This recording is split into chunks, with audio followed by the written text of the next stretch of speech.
Olá, é um prazer estar com você aqui no meu canal, Professor Manolo da FEA USP.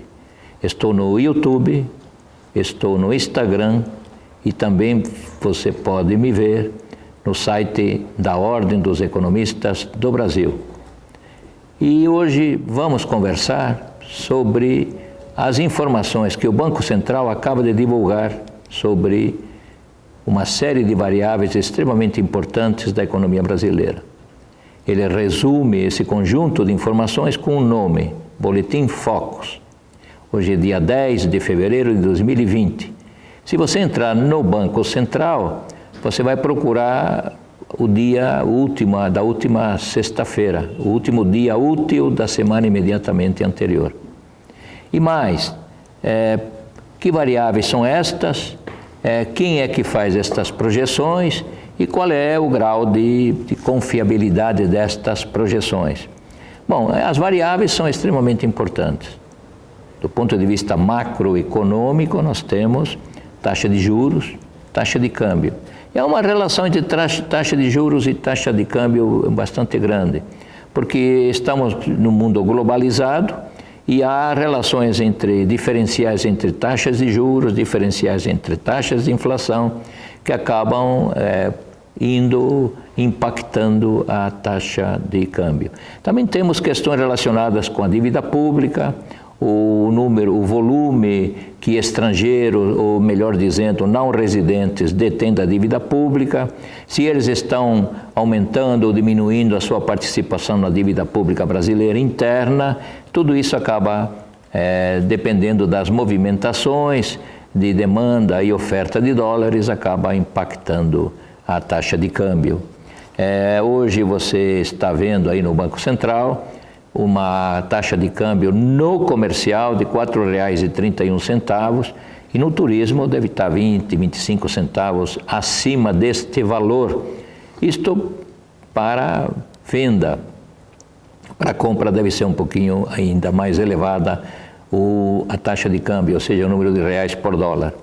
E o que nós estamos para enfatizar aqui? Duas coisas importantes. Primeiro, que a taxa de inflação recuou.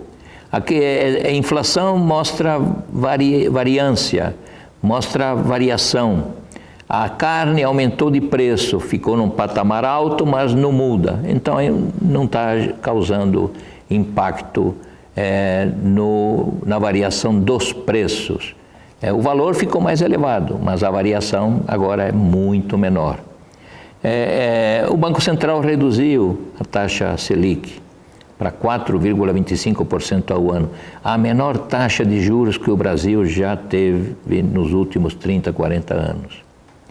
E esta taxa tem uma série de impactos macroeconômicos nas tuas decisões, inclusive, se você tem uma graninha, deixa a grana na poupança, deixa a grana em renda fixa, num CDB, vou para a Bolsa de Valores.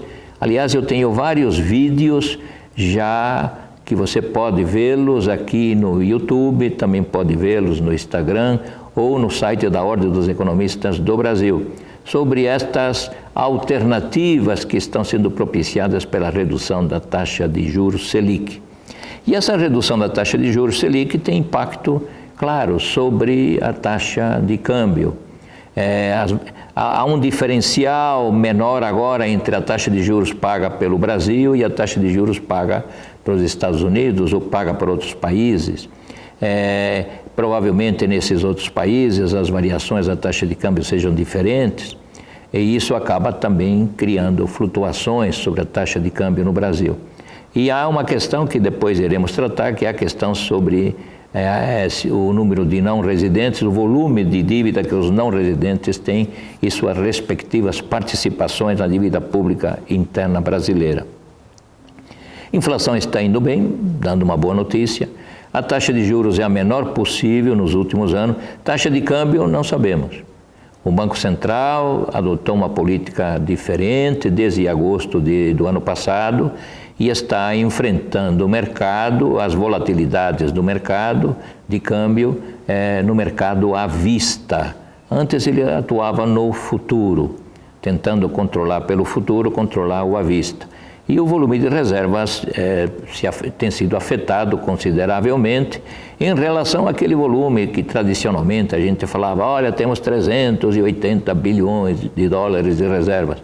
O número caiu em torno já agora de 30, 40 bilhões, e sobre esse tema farei um vídeo específico que você também poderá vê-lo ou no Instagram ou aqui no próprio YouTube e na Ordem dos Economistas do Brasil. Então nós estamos indo muito bem do ponto de vista da inflação, estamos indo muito bem do ponto de vista do menor impacto da taxa de juros sobre a dívida pública e estamos indo também razoavelmente bem até esse momento na questão do mercado externo. Exportações, importações, estão previstas aqui 36,4 bilhões na balança comercial positivos. É claro que na conta corrente o valor é negativo, o que é normal, porque fretes, seguros, juros têm um impacto muito grande sobre a conta de serviços, que é sempre maior do que a balança comercial. Uma boa notícia está relacionada com o impacto que nós temos tido nesses últimos meses sobre as contas do setor público. E a previsão é que o déficit, o rombo nas contas do setor público fique em torno de 1,1% do PIB. O PIB está em torno de 7 trilhões, então estamos falando para este ano de 2020 de um rombo, apesar da reforma da Previdência, de um rombo perto de 77, 80 bilhões de dólares. 77, 80 bilhões de reais. E no conjunto aqui das informações, falta falar um pouco sobre o crescimento da economia, que é a variável mais vulnerável, mais atacada nesses últimos anos, porque a probabilidade de que 2,3% de crescimento não venha a ocorrer é muito grande. Pode ser que seja um pouco a mais, pode ser que seja um pouco a menos. Às vezes é um pouco a menos e muito a menos. Não sabemos o efeito que o coronavírus vai causar na economia chinesa. E a economia chinesa é uma máquina de produzir demanda de todos os bens e serviços.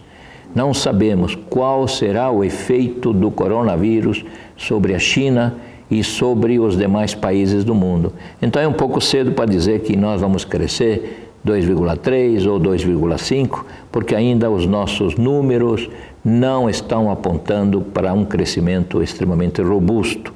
Devemos ser cautelosos nesse sentido. O que eu vejo com bons olhos é que a redução da taxa de juros poderá causar um impacto positivo sobre a demanda de dinheiro por parte dos empresários para realizarem suas ofertas de investimento.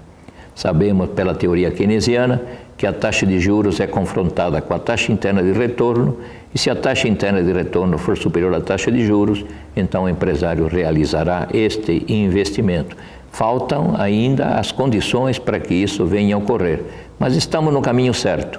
Menor déficit do setor público, taxa de inflação extremamente baixa, crescimento previsto de 2,3%.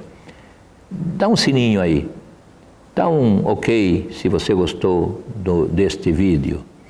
Aguardo vocês no próximo programa. Meu canal, Professor Manolo, da FEA USP.